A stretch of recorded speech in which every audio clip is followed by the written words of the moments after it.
Waalaikumsalam. Ini agak unik sebetulnya menyampaikan materi safety di tengah jamaah subuh. Kali pertama mungkin saya menyampaikan materi di tengah jamaah seperti ini di masjid utamanya. Memang rencananya Pak Ali ini dari jauh-jauh hari tahun-tahun lalu ingin menyampaikan materi safety tadi untuk warga RW 09 atau mungkin warga di kelurahan Turangga ini. Cuman memang sampai berakhirnya tugas tersampaikan belum pernah terselenggara, belum terlaksana memberikan materi ini. Memang biasanya materi seperti ini disampaikan satu harian penuh atau setengah hari penuh. Tapi dengan waktu yang mudah-mudahan ada pembakaran bagi bapak-bapak ibu-ibu yang akan mudik atau mungkin kesehariannya nanti tidak hanya untuk mudik. Berawal dari kekhawatiran Pak Ali melihat lingkungan sini yang secara lintasnya ini kurang baik karena beberapa lokasi kita ini berpotensi terjadinya kecelakaan. Karena apa? Karena mungkin tatanan sepadan jalan rumah-rumah di sekitar sini sudah berubah bentuk, akhirnya di belokan-belokan itu banyak titik-titik buta atau blind spot yang akhirnya berujung potensi terjadinya kecelakaan terhadap pengguna jalan itu sendiri. Ya, yang ditakutkan adalah kalau di dalam lingkungan Turangga ini sendiri mungkin kecepatannya tidak terlalu cepat. Hanya saja mungkin kebiasaan dari anak-anak kita dibawa keluar sana yang akan menjadikan potensi berbahaya, berpotensi kecelakaannya menjadi lebih tinggi. Salah satu contoh nih Pak, kalau kita keluar dari jalan ini nanti akan belok ke mata negara sebelah kiri, banyak sekali pengguna jalan yang mau masuk ke dalam jalan ini nanti, tapi tidak pada posisi yang baik. Artinya dia tidak melakukan posisi 90 derajat seperti yang disampaikan di peraturan lalu lintas. Tapi karena mungkin dari sini kendaraannya terlalu cepat dan merasa ada potensi kosong, dia melipir dulu sebelah sini Pak. Paham ya? Melipir dulu sebelah kanan, akhirnya ada kendaraan dari kiri nanti mau belok, itu berpotensi akan bertabrakan. Kemudian satu lagi potensi yang sering terjadi kecelakaan ada di depan rumah Pak Adam Pak, di Sino, bekasnya Bu siapa itu depan kantor RW. Ya.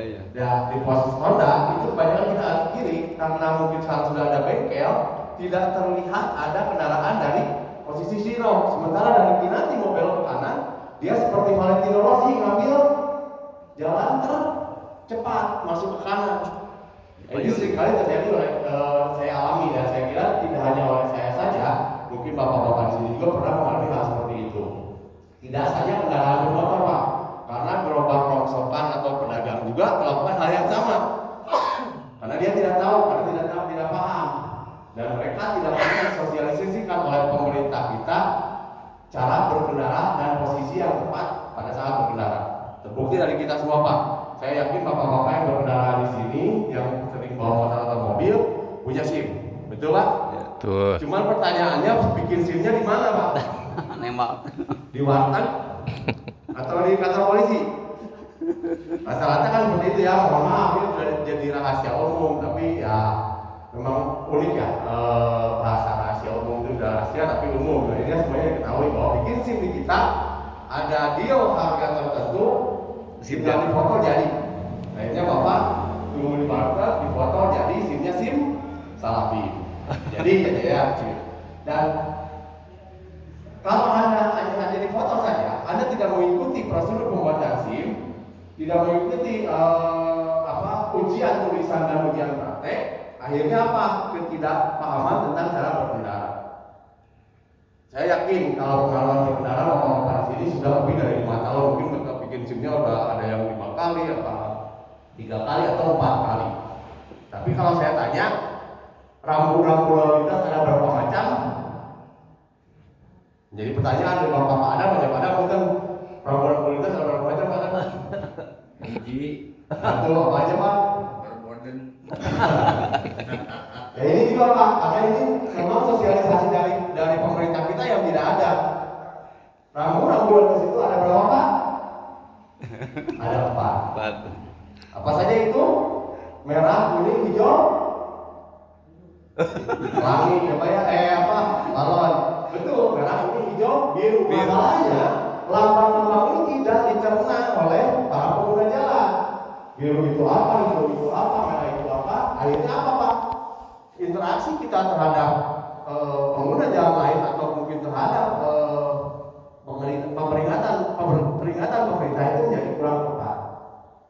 Biru adalah perintah, hijau adalah petunjuk, merah adalah larangan, kuning adalah peringatan. Jadi Bapak tinggal lihat lapangan ini, kalau kuning ini adalah peringatan, Bapak diingatkan di depan jalan akan berbelok-belok. Merah itu adalah larangan, Anda dilarang melakukan hal atau lambang dalam situ. P dicoret artinya apa? S dicoret artinya apa? Itu adalah cara kita berinteraksi dengan rambu-rambu lalu lintas. Kemudian ada marka jalan, Pak. Selain itu mungkin ada jalur yang putus-putus, ada mungkin jalan yang putus-putus jalurnya, Pak. Ada yang tidak putus. Itu ada maksudnya, Pak. Nggak semata-mata di sub itu ini mah dipotong-potong, ini mah dilurusin karena lagi malas. Itu ada maksudnya.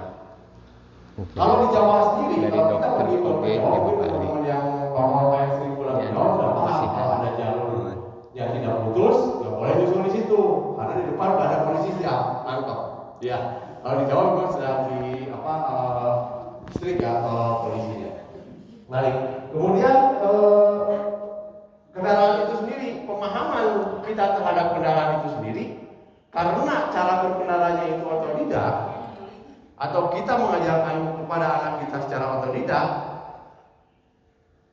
pemahaman tentang instrumen kendaraannya menjadi kurang tepat. Seperti misalnya rem. Definisi tentang rem ini untuk apa? Ada yang bisa jawab nggak? Definisi untuk rem ini untuk apa? Fungsi rem itu untuk apa? Gas. Untuk rem untuk ngegas. Kalau throttle untuk apa? Ini rem ini. Rem untuk menghentikan kendaraan. Semuanya sepakat rem untuk menghentikan kendaraan. Berarti fungsi rem ini sama dengan trotoar dan reklame atau bujur angkot, Pak. Karena bujur angkot juga untuk menghentikan kendaraan. Iya benar. Ya, fungsi rem adalah untuk menghentikan kendaraan. Ini definisi yang kurang tepat. Ketika kita mengajarkan ini kepada anak kita bahwa rem hanya untuk menghentikan kendaraan, akhirnya anak Anda akan menginjak rem atau menarik rem sekencang-kencangnya agar kendaraannya berhenti. Tapi ternyata itu menjadi malah bahaya kalau tidak ada fitur ABS di kendaraan Anda. Contoh ya Pak ya, kenapa rem ini definisinya kurang tepat untuk menghentikan kendaraan? Karena definisi rem itu hanya untuk menghentikan putaran roda saja. Kendaraannya berhenti? Belum. Karena ketika Anda mengunci roda, kendaraan akan sangat sulit dikendalikan. Karena dia ngejam, sulit Pak kalau remnya diinjak atau ditarik dalam-dalam. Jadi rem hanya untuk menghentikan putaran roda saja, kendaraannya berhenti. Ini ada fitur ABS, anti lock braking system. Bagaimana cara kerja ABS? Dalam 1 detik dia akan melakukan perlambatan terhadap roda sebanyak 18 kali. Nah, kendaraannya, rodanya melambat tapi tidak mengunci. Karena kalau bisa kita kembalikan bahwa ketika roda itu mengunci, kendaraan akan sangat sulit dikendalikan. Bukti Pak, kalau ada kecelakaan di jalan sana, kita bikin gambar, kelihatan ada gambar Pak. Tapi kalau menggunakan fitur ABS, itu bisa diminimalisir dan tidak akan ada gambar seperti itu karena fungsinya tadi memompas sebanyak 18 kali 1 detik. Itu bisa kita lakukan ABS manual kalau kita paham. Kita sampaikan kepada anak kita bahwa ini tidak ada fitur ABS, lalu cara bagaimana dalam melakukan pelambatannya di pompa. Cek itu untuk kondisi darurat ya. Depan dan belakang. Masalahnya kalau motor itu ada 2 penggunaan rem, depan dan belakang. Kapan depan itu dipergunakan? Kapan belakang itu dipergunakan? Kalau mobil kan cuma 1 sekali. Kalau misalnya kecepatannya 100 km per jam didominasi oleh rem bagian mana nih Pak kalau motor? Bagian belakang. Payung. Kalau 100 km per jam Belakang. Kalau misalnya 40 km per jam saja, bagian mana? 30 km per jam saja, bagian mana yang harus Anda tekan? Depan. Baik, ini banyak jadi kita dikit. Baik. Kalau ada dua orang Kenyang, berdiri, hoat satu sudah. ya, Ambil rem tadi. iya. Dan bikin macet emang banyak. Itu Pak, orang pakai rem Pak. Kalau nggak pakai rem kita nggak akan macet Pak. Baik, kalau ada orang, misalnya dari sini ada orang ke sana berlari ya Pak ya. Ini berlari, satu orang berdua ya, baris seperti ini ya. Saya dan dua orang di depan sini berlari 100 km per jam, misalkan ya kan? Nah, saya di bagian sini ini ada dua orang nih ya. Ini 100 km berlari dua-duanya, misalkan. Saya tahan bagian belakang, yang depan pasti masih lari. Tapi kalau saya tahan yang di depan yang berlari ini, artinya roda ini saya tahan bagian depan, belakang pasti ikut berhenti. Jadi untuk kecepatan tinggi diharapkan para pengemudi menggunakan pengereman dominasi roda atau rem bagian depan. Belakang hampir tidak usah digunakan kalau sudah melambat baru dipakai. Hanya saja kita ketakutan pengeremnya belakang. Akhirnya apa Pak? Yang depan masih jalan. Kita lihat MotoGP Pak, 300 km per jam di lintasan lurus. Ya, kaki kanannya hampir tidak melakukan perlambatan kecuali setelah masuk ke dalam R1 belokan. Rem belakang udah nggak ada dipegang Pak. Ditahan oleh rem depan, rem belakangnya sudah melambat, baru dia pegang. Kelihatan Pak kakinya Valentino Rossi ke kanan. Nggak pakai rem belakang. Hanya saja di kita karena takut, orang-orang yang menggunakan motor itu cenderung standby di rem depan. Anda pergi ke Lembang, jalan berkelok-kelok, depannya standby, ada sesuatu di depan, ada kondisi darurat, ada oli atau orang di belakang ditarik ke depan pada saat motor sedang miring Pak. Ini yang terjadi. Jadi jangan pernah standby di rem depan kalau Anda tidak cukup terlatih menggunakan motor. Para pembalap ada yang rem di dalam di belokan Pak? Ada, tapi mereka melakukan latihan khusus, melakukan perlambatan atau late braking itu di dalam belokan. Kapan kita berlatih seperti itu?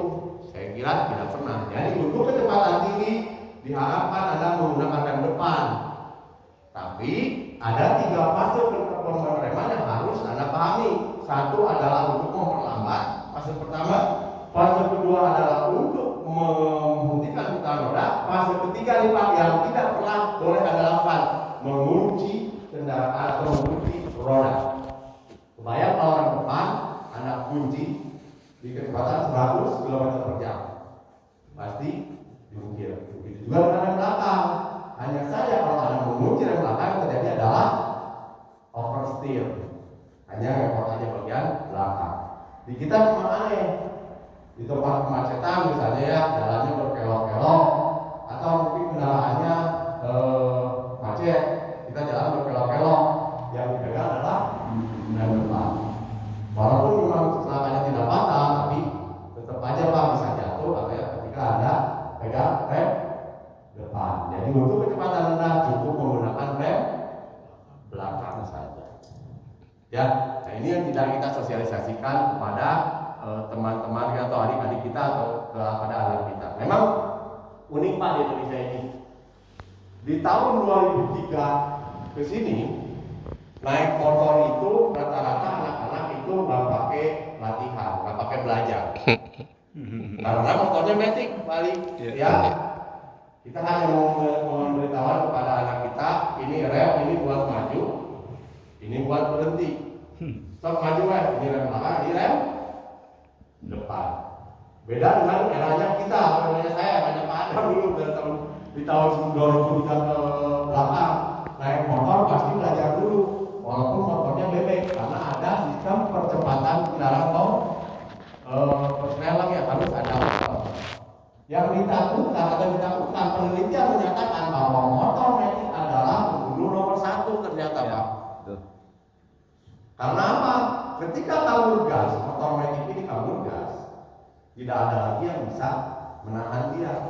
Beda dengan bebek atau motor berkupling.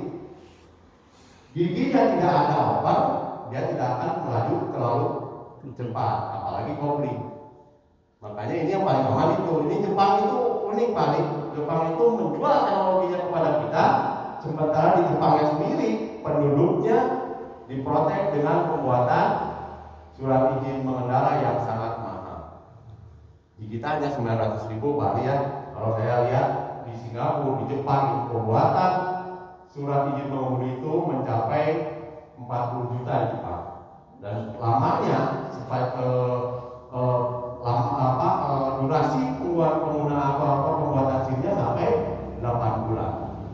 Di Singapura sendiri, Anda harus bayar $1.000 Singapura untuk 3 bulan, 1 minggu 2 kali, 1 kali pertemuan 2 jam untuk mendapatkan materi safety riding. Dan rata-rata warga negara Singapura tidak bisa membereskan atau tidak jarang yang bisa bikin SIM sampai hanya 3 bulan.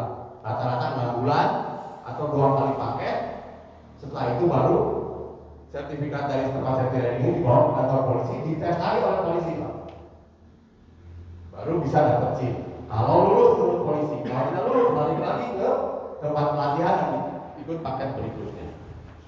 Kemudian CC berpengaruh, jadi tidak bisa Pak SIM seperti di kita SIM C dipakai untuk motor Mio 100 cc dan Harley 1200.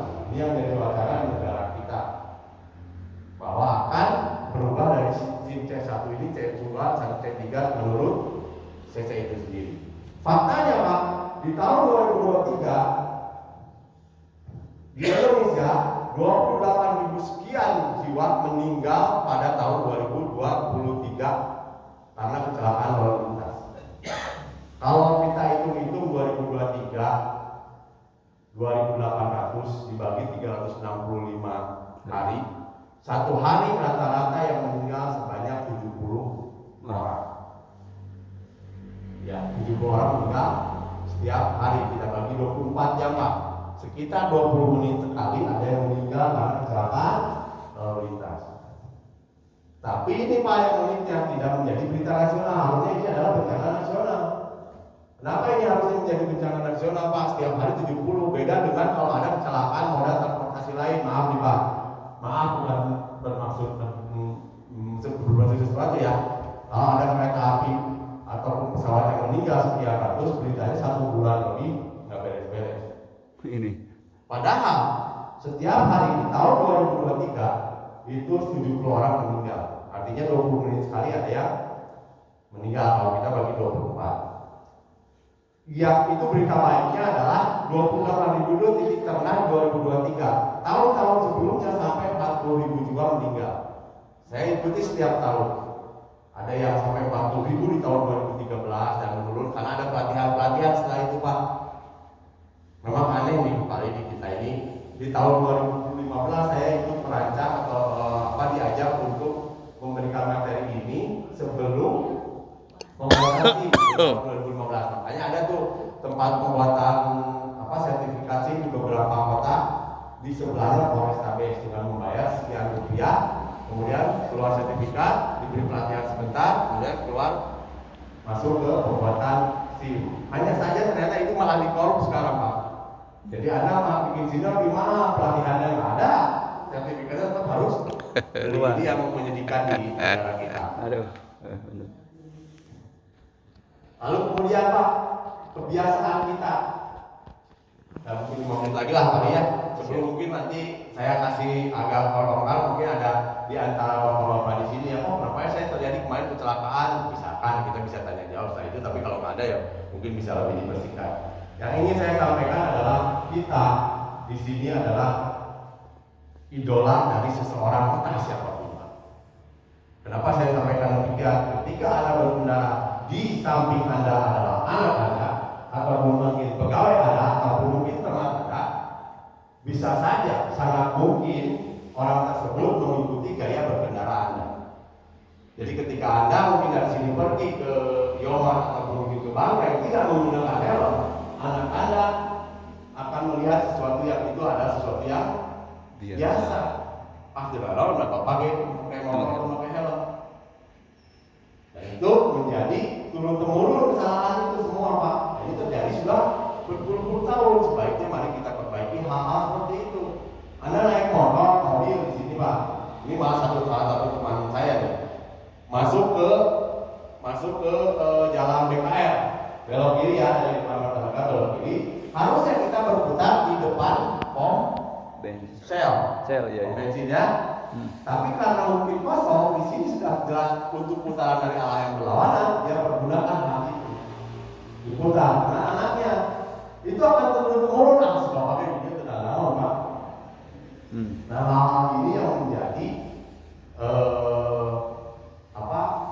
kondisi lalu lintas di Indonesia akan semakin rusak. Kalau Anda lihat di YouTube, negara mana yang paling fraud, yang paling parah di dunia adalah India, Pakistan, Bangladesh. Indonesia sudah menuju ke arah situ, ke arah yang orang sudah biasa melakukan kontraflow. Masih biasa itu. Iya, kalau kita biasa di tempat yang sama. Kalau ada orang lain yang tiba-tiba datang ke sana dan tidak paham kondisinya terus melihat ada yang kontraflow, ini menjadi masalah. Dan citra bangsa itu terlihat dari lalu lintasnya itu sendiri, Pak. Amerika sendiri melakukan propaganda atau kampanye tentang keselamatan ini sampai ke film-film, Pak. Bapak-bapak mungkin bisa lihat nanti atau mungkin diingat-ingat ketika Anda menonton film Hollywood, Anda akan lihat anak-anak selalu menggunakan helm. Dan itu sudah diharuskan oleh departemen sensornya, badan sensornya di sana memang harusnya begitu, Pak. Anak kecil harus menggunakan helm pada saat anak kecil itu adalah kampanye mereka. Amerika adalah negara yang unik, dikeluarkan sedikit, negara yang unik ya Pak ya, berbagai macam bangsa masuk di sana, tapi mereka berjiwa bahwa kami Amerika, betul ya? Karena itu salah satunya propaganda dari film itu sendiri, kampanye dari film itu sendiri. Anda akan melihat di film-film Hollywood, bendera Amerika akan selalu ditayangkan walaupun sekilas.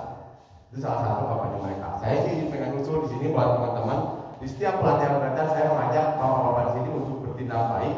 Kampanye-kampanye seperti ini, nah, mungkin ada orang yang di lembaga yang sama ya, seperti yang baru saya sampaikan, bisa melakukan hal tersebut. Dan aman mungkin karena ada akses ke sana bahwa propaganda atau kampanye ini harus dilakukan dari berbagai macam sisi, karena sangat mengkhawatirkan ketika kita mengajarkan anak kita, mengajarkan keluarga kita hal-hal yang tidak baik pada saat berkendara. Dan kita tidak pernah dibekali ilmu berkendara yang baik, karena di dalam berkendara itu sendiri ada yang namanya manajemen perjalanan. Kita mau mudik nih Pak, kita baru masuk ke batas lebih dalam lagi tentang ini perjalanan. Anda harus merencanakan perjalanan itu dengan baik, rute mana yang akan harus kita lakukan. Itu pasti sudah ada. Hanya saja mungkin ditambahin nih Pak, saya dari sini mau ke Ciamis, mau lewat ke sini sudah sampai. Itu dalam bagian dalam rencana perjalanan. Tapi Anda harus menambahkan itu, kapan saya akan pergi. Misalkan saya mau pergi jam 8, artinya saya harus cukup tidur. Kalau memang harus batal puasa dalam kondisi mudik ini, kapan saya harus terakhir makan? Karena itu harus diatur. Kalau Anda makan terlalu banyak, tidur cukup, akan ngantuk. Sama dengan Anda makan kurang cuacanya panas, sama ngantuk juga. Dalam manajemen perjalanan, idealnya setiap pengemudi itu melakukan penghentian minimal 2 jam sekali atau 1 jam setengah sekali. 1 jam setengah. Anda berhenti untuk melakukan peregangan badan agar tidak ngantuk. Karena posisi yang monoton itu membuat Anda ngantuk. Termasuk ketika Anda melakukan perjalanan bersama keluarga, harus diingatkan, kelihatan tanda-tanda ngantuk itu, akan ngantuk itu ada Pak. Itu harus dikasih tahu kepada pasangan kita atau mungkin teman-teman atau keluarga kita yang itu di dalam mobil. Kalau Bapak kelihatan ngantuk, awalnya itu kelihatan Pak. Kelihatannya seperti apa? Tangan Anda tiba-tiba memegang bagian wajah Anda dengan melakukan memegang wajah, tapi mukanya terus. Tiba-tiba pegang alis, tiba-tiba pegang hidung. Nah itu mungkin 5-10 menit lagi Anda masuk ke dalam fase ngantuk. pegang telinga. Itu sebentar lagi. Itu tanda-tanda itu harus kita ketahui. Itu tahu di depan saya harus berhenti. Ternyata tidak harus lebih dari 2 jam kita berhenti. Kalau tanda itu sudah ada, artinya Anda sudah masuk ke fase Ngantuk. Jadi bagaimana cara mengalirkan kantuk? Walaupun tidur cukup, makan cukup, berhenti melakukan peregangan. Masih ngantuk, minum kopi. Masih ngantuk, tidur dulu Pak. Tidak ada lagi obatnya. Titik-titiknya harus Anda pahami. Kalau misalnya malam dia keluar kota, pergi sendiri, mau istirahat dulu. Kalau kita berdua atau bertiga, ada yang nunggu kita tidur. Tapi kalau sendiri, di mana Anda harus melakukan istirahat? Nah ini juga harus Anda ketahui. Kaca harus terbuka sedikit dan cukup. Kalau motor ya, kalau mobil ya, kaca harus terbuka sedikit, agar ada sirkulasi. Kurangi penggunaan AC dengan mesin menyala. Kecuali siang punya, walaupun ada pakai AC, tapi karena panas, tapi kaca tetap harus dibuka sebagian. Sirkulasinya harus seperti itu. Titiknya yang aman di mana Pak? Kantor polisi. Kalau mobil, motor pun demikian. Ya cari kantor polisi atau mungkin di rest area kalau di tol sekarang, di rest area tempat yang benar-benar aman dan bisa membangunkan Anda sesuai dengan rencana perjalanan. Jangan sampai lompat kebablasan juga karena ini juga akan membuat badan Anda menjadi lemas. Secukupnya, jangan terlalu lama.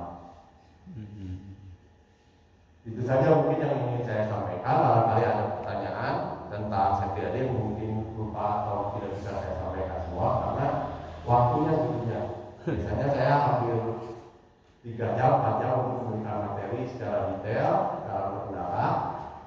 Tapi kalau mungkin sekarang kita juga mesti istirahat mungkin kalian. Tapi kalau mungkin teman-teman ada yang mau ditanyakan, mari kita bahas, kita diskusikan. Bisa saja tentang apa ya saya tempoh hari terjadi kecelakaan atau apapun atau ada pertanyaan-pertanyaan. Ada Kang Ki?